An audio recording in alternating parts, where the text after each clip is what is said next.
How do you combine creativity with the principles of business to come up with innovative marketing solutions? So today I'm going to share with you what I learned from a course by Douglas Davis. The name of the course is Design Strategy for Creative Professionals. And these are the 4 things I learned and that stood out for me. Firstly, how to examine my role as a creative in the context of business. Secondly, I learned some marketing concepts. And thirdly, how to use the creative strategy framework. And finally, how to create a scenario analysis. Before we dive into this, I must confess that when I was starting out as a designer, my only business was, knowing how to use the pen tool in Adobe Illustrator, or how to use masks in Photoshop, or how to turn raw footage from this to this. I didn't care much about understanding strategy or the principles of business. I am a creative, so it was none of my business. Business. Anyway, this is very common among many designers and creatives. All we're interested in is mastering our tools and how to make our work look beautiful for our clients. So the question is, how do we bridge the gap between design, strategy, and business? So in order to understand this, I took a course by Douglas Davis, who is an award-winning designer and strategist. He combines creativity with the principles of design to come up with innovative marketing solutions for clients. He has also published a book titled Creative Strategy and the Business of Design. You can find this course on Domestika. Check the link in the description. Now in this course description, there's a line which caught my attention which reads, "The reason artists are in the room is to turn the rational language of the suits into the emotional language of design." In other words, while business people might talk about numbers, targets, and strategies, creatives are there to translate these concepts into designs that people can connect with on an emotional level.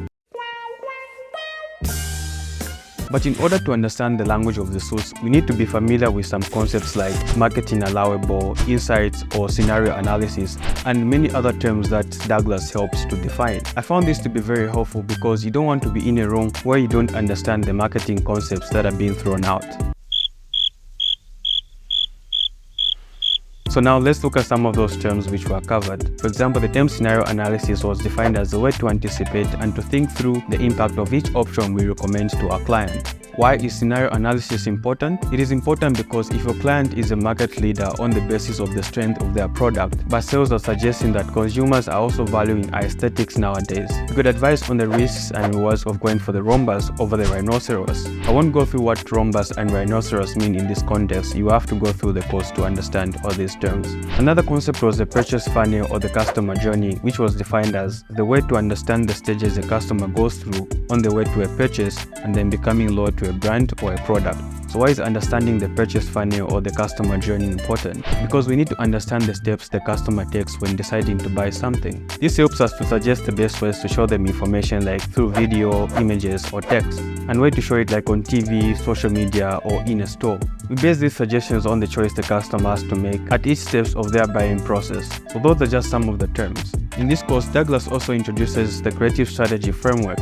He talks about how in his experience, creatives are given too much or inadequate information. And this leaves the creative to do the work of filling in the gaps or sifting through the relevant parts of the information overload. This can be overcome by using the creative strategy framework, which is the 4-column, 3-step tool for organizing chaos in the creative process, which also helps with focusing creativity on only what's relevant to solving the business challenge. The 4 columns are the target, the facts, features/benefits, and message/objective.